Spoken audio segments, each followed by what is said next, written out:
ഇന്നൊരു പ്രധാനപ്പെട്ട വാർത്തയായിട്ട് ഞാൻ വരുന്നത് ഓസ്ട്രേലിയയിൽ ഞങ്ങൾ താമസിക്കുന്ന സ്ഥലം എന്ന് പറയുന്നത് ക്യൂൻസ്ലാൻഡിൻ്റെയും ന്യൂ സൗത്ത് വെയിൽസിൻ്റെയും ബോർഡറായിട്ടാണ്. അപ്പോൾ ഇപ്പോൾ ഗവൺമെൻറ്റിൻ്റെ ഒരു പുതിയ വാർണിംഗ് വന്നിട്ടുണ്ട് എല്ലാവർക്കും. സൈക്ലോൺ ആൽഫ്രഡ് എന്ന പേരുള്ള ഒരു ചുഴലിക്കാറ്റ് നമ്മുടെ ഈ ബ്രിസ്ബെൻ അതായത് കോസ്റ്റൽ ഏരിയയിലേക്ക് അടുക്കുന്നു എന്നൊരു ന്യൂസ് നമുക്ക് കിട്ടിയിട്ടുണ്ട്. കുറച്ച് ദിവസമായി ഇതിനെപ്പറ്റി എല്ലാവരും സംസാരിക്കുന്നു. ഇതിനു മുമ്പ് ഒരു വെള്ളപ്പൊക്കം ഫേസ് ചെയ്തിട്ടുള്ള ജനങ്ങളാണ് ഇവിടെ ഉള്ളത്. അതുകൊണ്ട് തന്നെ എല്ലാ ഗ്രോസറി ഷോപ്പുകളിലെയും ഒട്ടുമിക്ക എല്ലാ സപ്ലൈസും തീർന്നു. അപ്പം ഞങ്ങളൊക്കെ ഇതിനെപ്പറ്റി ഞങ്ങളിത് ആദ്യത്തെ എക്സ്പീരിയൻസ് ആണ്, നമുക്കറിയത്തില്ല എന്താണ് സംഭവിക്കാൻ പോണതെന്ന്.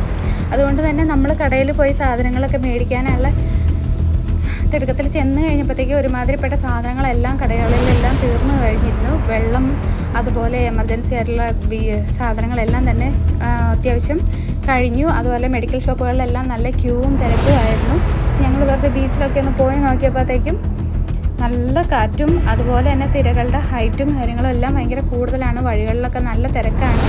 മലയാളികൾ, തീരെ പൊടിക്കുഞ്ഞുങ്ങളുള്ളവർ, അത്യാവശ്യം ആൾക്കാരെല്ലാം തന്നെ പ്രായമായവർ, ഡിസേബിൾഡ് ആയിട്ടുള്ള കുട്ടികളുള്ളവർ എല്ലാവരും തന്നെ ഇവിടെ നിന്ന് മൂവ് ചെയ്യുകയാണ് ചെയ്തത്. കുറേ പേര് സിഡ്നി സൈഡിലോട്ടാണ് മാറിയത്. ഞങ്ങൾ ഇതുവരെ അങ്ങനെ ഒരു പ്ലാനിലോട്ട് എത്തിയിട്ടില്ല. കാരണം ഗവൺമെൻറ്റിൻ്റെ നിർദ്ദേശപ്രകാരം ഇവാക്വേഷൻ ഓർഡർ ലഭിച്ച ആൾക്കാരാണ് കൂടുതലും മൂവ് ചെയ്തത്. അപ്പം നമ്മുടെ അടുത്തുള്ള ഗോൾഡ് കോസ്റ്റ് എയർപോർട്ട് 5-ാം തീയതി വൈകുന്നേരം 4 മണിയോടുകൂടി ക്ലോസ് ചെയ്തു. ഇനി അടുത്തത് ബ്രിസ്ബെൻ എയർപോർട്ട് ഇതുവരെ ഇൻഫർമേഷൻസ് ഒന്നും പാസ് ചെയ്തിട്ടില്ല. കുറേ സർവീസുകൾ പല എയർലൈൻസ്, ക്വാണ്ടസ്, വിർജിൻ ഓസ്ട്രേലിയ അങ്ങനെ കുറച്ച് സർവീസുകളിലെല്ലാം സ്റ്റോപ്പ് ചെയ്തിട്ടുണ്ട്. അപ്പം ഇനി അടുത്ത അപ്ഡേറ്റ്സ് എന്താണെന്ന് അറിയത്തില്ല. ഇതിന് ഗവൺമെൻറ്റിൻ്റെ സൈറ്റിൽ കയറി നിങ്ങൾ അപ്ഡേറ്റ് ആയിട്ട് ഇൻഫർമേഷൻസ് എല്ലാം അപ്ഡേറ്റ് ചെയ്തുകൊണ്ടിരിക്കുക, ന്യൂസ് വാച്ച് ചെയ്യുക. ഗവൺമെൻറ് എന്താ നിർദ്ദേശം തരുന്നതിനനുസരിച്ച് കാര്യങ്ങൾ മുന്നോട്ട് കൊണ്ടുപോവുക.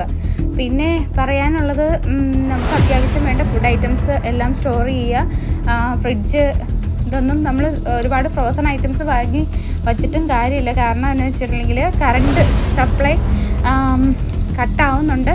അപ്പം ഇന്നലെ 5-ാം തീയതി നൈറ്റ് ഒരു തവണ പവർ സപ്ലൈ കട്ടായിരുന്നു.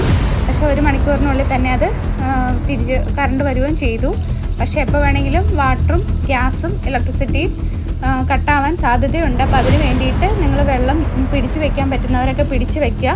ബാത്ത് ടബൊക്കെ നിറച്ച് വെള്ളം പിടിച്ച് വെക്കുക. ടോയ്ലറ്റ് ആവശ്യങ്ങൾക്കും കുളിക്കുന്നതിനും ഒക്കെ വേണ്ടിയിട്ട് ബാത്ത് ടബിലൊക്കെ ആൾക്കാർ വെള്ളം പിടിച്ചിടുന്നുണ്ട്. ഇപ്പോൾ ഈ കാണുന്ന ആൾക്കാരൊക്കെ എന്ന് വെച്ചിട്ടുണ്ടെങ്കിൽ കാര്യങ്ങൾ വാച്ച് കാണാൻ വേണ്ടിയിട്ട് വന്ന് നോക്കി നിൽക്കുന്നവരാണ്. ഒത്തിരി പേര് സർഫ് ചെയ്യുന്നുണ്ട്. കാരണം നല്ല വേവ്സ് ആയതുകൊണ്ട് തന്നെ നല്ല എക്സ്പീരിയൻസ്ഡ് ആയിട്ടുള്ളതും പേടിയില്ലാത്ത ആൾക്കാരും ഒക്കെ സർഫ് ചെയ്യുന്നുണ്ട്. എന്നാൽ പോലും 1-2 ആൾക്കാർ മാത്രമേ അങ്ങനെ ചെയ്യുന്നുള്ളൂ. ഞാൻ ആദ്യമായിട്ടാണ് നമ്മുടെ ചാനലിൽ ഒരു വീഡിയോ ഇടുന്നത്. ഇത് അത്രയും എമർജൻസി ആയതുകൊണ്ട് മാത്രമാണ് ഇങ്ങനെ ഒരു വീഡിയോ ഇടുന്നത്.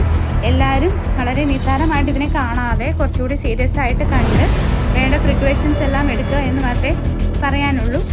ഞങ്ങൾ വന്നതിന് ശേഷം ആദ്യമായിട്ടാണ് ഇങ്ങനെ ഒരു നാച്ചുറൽ ഡിസാസ്റ്റർ ഫേസ് ചെയ്യാൻ പോകുന്നത്. അതുകൊണ്ട് തന്നെ നമ്മൾ അത്യാവശ്യം പ്രിപ്പയർ ചെയ്താണ് ഇരിക്കുന്നത്. പിന്നെ ഇതൊക്കെ ഒരു പാർക്കാണ്. പക്ഷേ സാധാരണഗതിയിലുള്ള ഒരു തിരക്കോ ആളുകളോ ഒന്നും പാർക്കിലൊന്നും കാണാനില്ല. കാരണം മഴ മാറി മാറി വരികയും പോവുകയും ചെയ്യുന്നുണ്ട്. നല്ല കാറ്റുണ്ട്. അതുപോലെ തന്നെ ഇടയ്ക്കിടയ്ക്ക് മഴ പെയ്യുന്നുണ്ട്. ഇന്ന് വൈകുന്നേരത്തോടു കൂടി ഇവിടെ ഒരു നല്ല വിൻഡ്, ഇപ്പോൾ പ്രസൻ്റ്ലി 52 km/h ഉള്ള കാറ്റുകളാണ് വീശുന്നത്. പിന്നെ ഷോപ്പുകളിലൊന്നും ആൾക്കാരില്ല, എല്ലാം തന്നെ ക്ലോസ് ചെയ്തു. സ്റ്റാഫുകളില്ല. കാരണം എമർജൻസി ഇതുപോലത്തെ ഡിസാസ്റ്ററൊക്കെ വരുമ്പോൾ സ്റ്റാഫിന് ഒരിക്കലും ചെല്ലാൻ എമർജൻസി ഡിപ്പാർട്ട്മെൻറ്റ്സ് അല്ലാത്ത സ്ഥിതിക്ക് ഇത് വർക്ക് ചെയ്യണമെന്ന് കമ്പൽസറി അല്ല. കാരണം എല്ലാവരും അവനവൻ്റെ സേഫ്റ്റി അല്ലേ നോക്കത്തുള്ളൂ. പിന്നെ ഈ പറഞ്ഞ പോലെ എമർജൻസി ഫ്രണ്ട് ലൈൻ വർക്കേഴ്സായ പോലീസ്, അതുപോലെ ആശുപത്രി സംവിധാനങ്ങളെല്ലാം, ഫയർഫോഴ്സ് എല്ലാം നല്ല രീതിയിൽ തന്നെ റെഡിയായി മുന്നോട്ട് വരുന്നുണ്ട്. പിന്നെ നമുക്ക് ഇവർ തന്നെ നമ്മുടെ ഈ അടിയന്തരാവസ്ഥ വരുമ്പോൾ